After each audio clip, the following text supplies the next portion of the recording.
Shalom, selamat sore. Di sini saya akan membawakan renungan, tapi sebelum kita mulai renungan pada sore hari ini, baiklah kita memuji Tuhan dengan menyanyikan Bapa yang mengasihiku.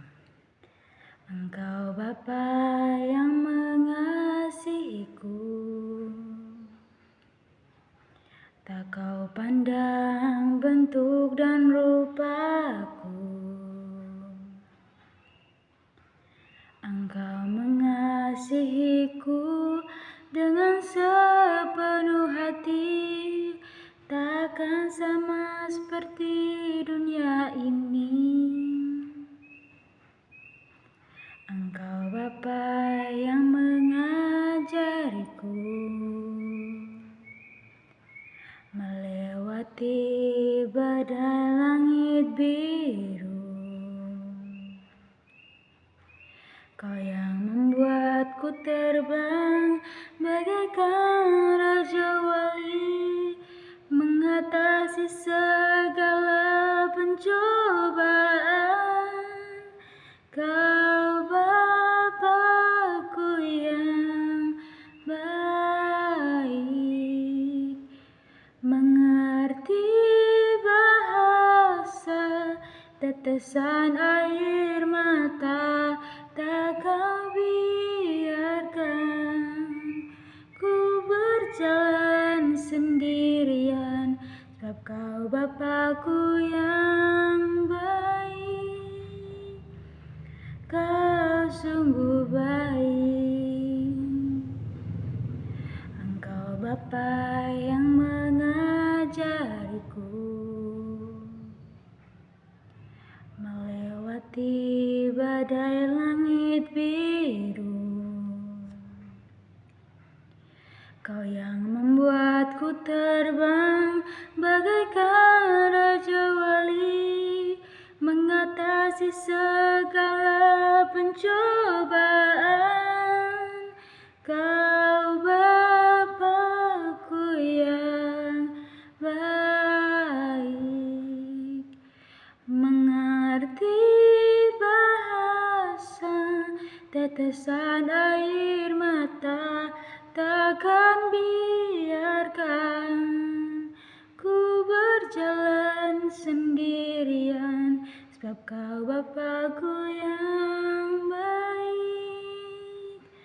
Kau Bapa-Ku yang baik, mengerti bahasa tetesan air mata, tak kau biarkan ku berjalan sendirian, sebab kau Bapa-Ku yang baik.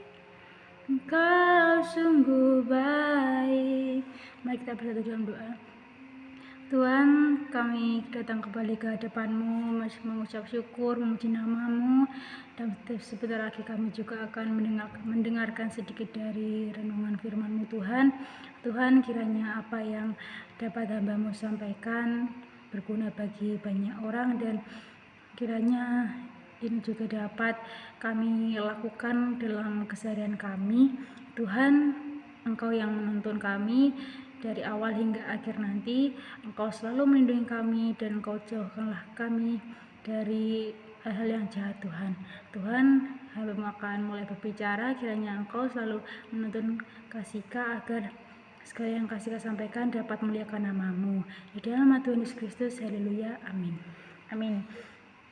Jadi kita akan memulai renungan pada sore hari ini dengan berjudulkan perumpamaan anak yang hilang pada Lukas 15 ayat 11 sampai 32. Teman-teman bisa baca di Alkitab, bisa di Alkitab di HP. Saya akan menyampaikan sedikit sinopsis cerita ini. Jadi dalam cerita perumpamaan anak yang hilang terdapat satu ayah yang memiliki dua anak. Dua anak ini, yang satu nakal, yang satu baik. Kita sebut saja yang nakal ini yang B, yang baik ini yang A. Terus pada suatu pagi anak si B ini datang kepada ayahnya, "Pak, aku minta uang warisan dong. Aku mau uang warisannya sekarang." Dan menurut orang Yahudi, anak sulung ini kebetulan juga anak sulung ya teman-teman. Anak sulung ini mendapatkan 2 kali warisan lebih banyak daripada adiknya. Jadi harta si ayah ini terbagi menjadi 3, yaitu yang warisan kedua untuk anak yang nakal, yang satu untuk anak yang baik. Nah, setelah mendapatkan uang, anak yang nakal ini pun langsung pergi meninggalkan si ayah dan adik ini sendirian di dalam rumahnya. Di sana ya bersenang-senang, ya seperti kita kalau mendapatkan uang yang banyak pastinya kita akan merasa lebih senang, jadi menghambur-hamburkan uang mungkin dengan bisa membeli makanan, membeli pakaian, atau pada zaman itu bisa membeli anggur. Terus lama-kelamaan kalau uang itu terus dihabiskan, kalau kita tidak bekerja, uang itu pastinya akan habis, dan akhirnya si anak nakal ini pun mendapati kesulitan tentang keuangan, dan dia pun bekerja pada seorang majikan. Dia bekerja sebagai pengurus atau penjaga babi, yang dimana itu tidak dibayar ya teman-teman. Jadi dia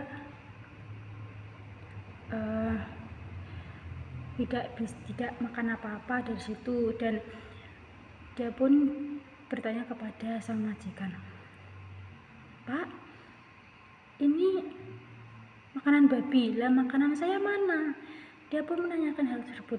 Si bapak majikan ini pun menjawab, "Loh, aku bukan bapakmu, aku tidak mengurusi makananmu. Kalau kamu makan, pulang sana ke rumahmu, jangan di sini." Tetapi anak itu dengan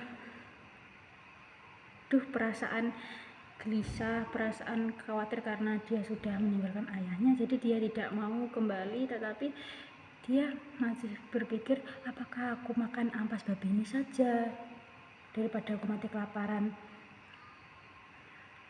Tapi dalam hati nuraninya, si anak nakal ini pun ingin pulang kepada ayahnya. Ya, rindu, sebagai seorang anak rindu kepada ayahnya dan juga kepada adiknya.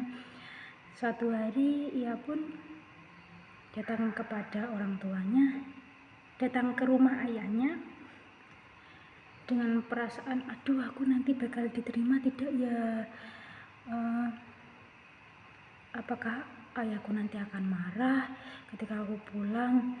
Nah, pas jalan perjalanan pulang, si anak ini terus berlatih meminta maaf, kayak, "Pak, aku minta maaf ya." Itu kayak ngomong sendiri, tetapi saat sampai di depan rumah, si anak nakal ini pun kayak terheran-heran karena ayahnya itu menunggunya pulang, dan dia tidak menyangka kalau si ayahnya ini masih sayang kepada dia walaupun dia sudah melakukan kejahatan, mungkin kayak membentak orang tua, meminta uang.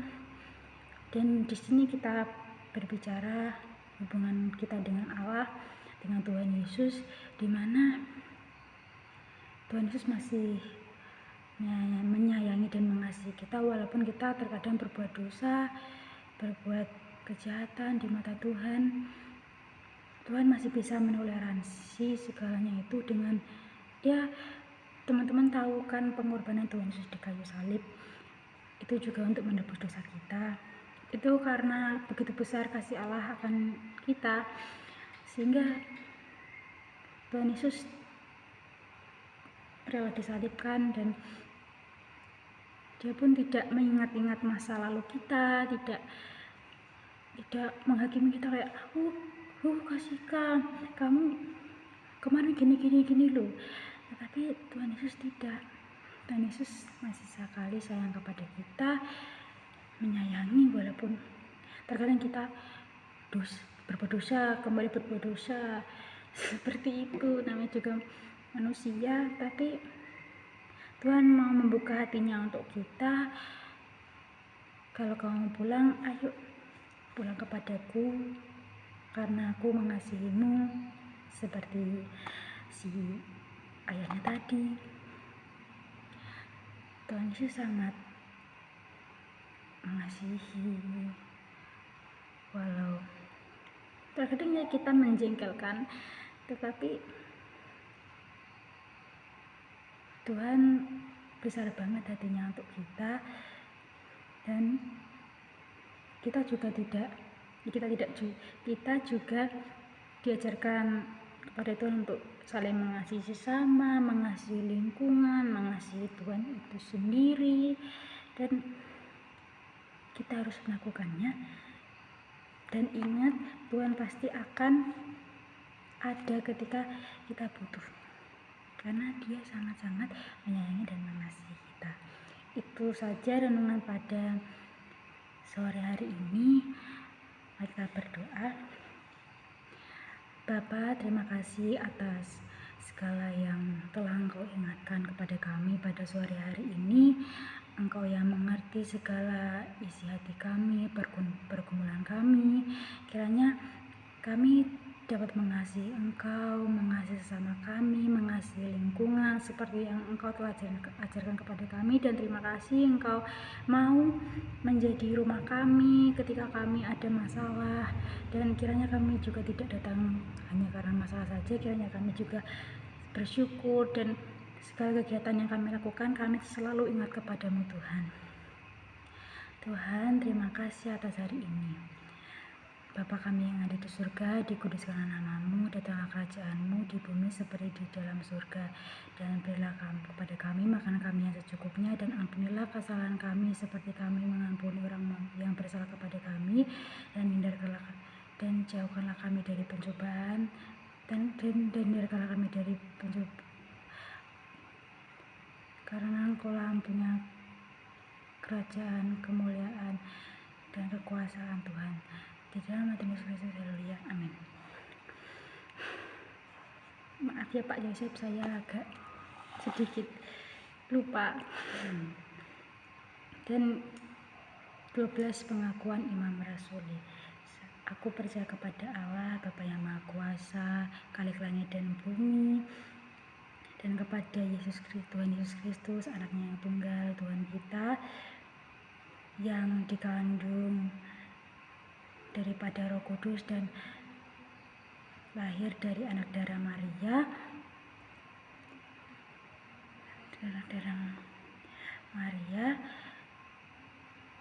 yang menderita di bawah pemerintahan Pontius Pilatus, mati, dikuburkan, dan jatuh ke dalam kerajaan maut, naik pada hari yang ketiga, bangkit pula dari antara orang mati, naik ke surga, dan duduk di sebelah kanan Allah Bapa yang Maha Kuasa. Dan dari sana Ia akan datang untuk menghakimi orang yang hidup dan yang mati. Aku percaya kepada Roh Kudus, persekutuan kudus dan am, persekutuan orang percaya, kebangkitan daging, pengampunan dosa, kebangkitan daging, dan hidup yang kekal. Amin. Kembali kita ke dalam pujian penutup. Lagu yang akan kami bawakan adalah Masih Ada Tuhan. Masih ada Tuhan, masih ada kuasa tak terbatas. Dia pencipta semesta, Dia juga sanggup mengubah hidupmu sekarang. Masih ada Tuhan. Terima kasih Pak Yosef yang telah mendengarkan renungan pada siang hari ini. Terima kasih.